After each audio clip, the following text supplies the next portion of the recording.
आपने अक्सर गली मोहल्ले में लोगों को बोलते सुना होगा कि कमेटी डाल लेते हैं, और हर बंदा अपनी रोटी रोजी दे ਲਈ कुछ ना कुछ पैसे जोड़दा, कोई कमेटियां पाउंदा। इससे पैसा जमा होगा, एक साथ मिल भी जाएगा।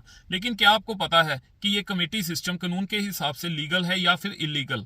और अगर कमेटी चलाने वाला या कोई मेंबर पैसा लेके भाग जाए, ਆਪੋ ਆਪਣੀਆਂ ਕਮੇਟੀਆਂ ਪਾਈਆਂ ਸੀ, ਕਿਸੇ ਨੇ 15 ਲੱਖ ਦੀ, ਕਿਸੇ ਨੇ 10 ਲੱਖ ਦੀ, ਕਿਸੇ ਨੇ 5 ਲੱਖ ਦੀ। ਜਦੋਂ ਕੱਲ ਪਤਾ ਲੱਗਾ ਤੇ ਉਹ ਸ਼ਹਿਰ ਛੱਡ ਕੇ ਆਪਣਾ ਸਾਰਾ ਸਮਾਨ ਛੱਡ ਕੇ ਉਹ ਇੱਥੋਂ ਚਲਾ ਗਿਆ। बाकी मेंबर्स क्या कर सकते हैं? आज इस कंसेप्ट को हम सिंपल लैंग्वेज में समझेंगे। कमेटी या किट्टी एक सिंपल सेविंग सिस्टम होता है जिसमें 10-20 लोग मिलकर हर महीने एक फिक्स्ड अमाउंट जमा करते हैं और हर महीने एक मेंबर को वो पूरा पैसा मिल जाता है, कभी ड्रॉ से या कभी बोली लगाकर।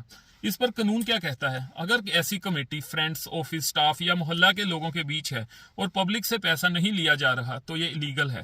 इस पर चिट फंड्स एक्ट 1982 अप्लाई नहीं होता। लेकिन अगर कोई आदमी या ग्रुप पब्लिक से पैसा ले रहा है, उसकी मल्टीपल कमेटीज चल रही हैं और वो इससे प्रॉफिट कमा रहा है, तो वो अनरजिस्टर्ड चिट फंड के दायरे में आता है और बिना रजिस्ट्रेशन के चलाना इसको इलीगल है। इस पर सुप्रीम कोर्ट का क्या कहना है? के Bhaskaran versus state of Tamil Nadu 2011 में सुप्रीम कोर्ट ने कहा था कि प्राइवेट कमेटीज अमंग फ्रेंड्स और relatives for mutual benefit do not fall under the chit funds act. यानी अगर आपकी कमेटी सिर्फ आपस में है तो कानूनी तौर पर यह अलाउड है। अगर कमेटी चलाने वाला पैसे लेकर भाग जाए तो क्या होता है?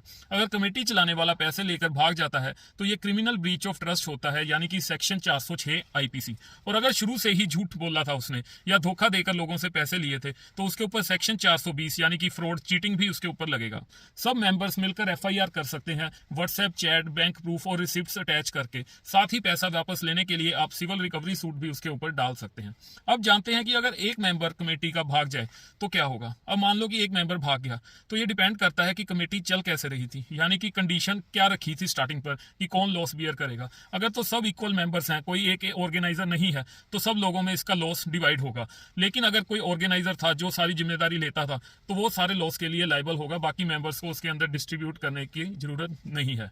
और इसके ऊपर जो भी स्टार्टिंग में रूल्स रखे थे उनके ऊपर डिपेंड करेगा। अगर ऑर्गेनाइजर ने बिना सिक्योरिटी के किसी मेंबर को पैसा दे दिया तो ये उसकी नेग्लिजेंस मानी जा सकती है और उसके ऊपर सेक्शन 406 आईपीसी भी लग सकता है। कमेटी स्टार्ट करने से पहले लिखित रूप पर उसके रूल्स जरूर लिखो। कौन ऑर्गेनाइज करेगा, कोई डिफॉल्ट हुआ तो क्या किया जाएगा, हर पेमेंट का रिकॉर्ड रखो। गूगल पे जो भी पेमेंट किए हैं या व्हाट्सएप पे जो उसका कमेटी का ग्रुप है उसके स्क्रीनशॉट लेकर रखो। यही सब प्रूफ बाद में आपके काम आएंगे।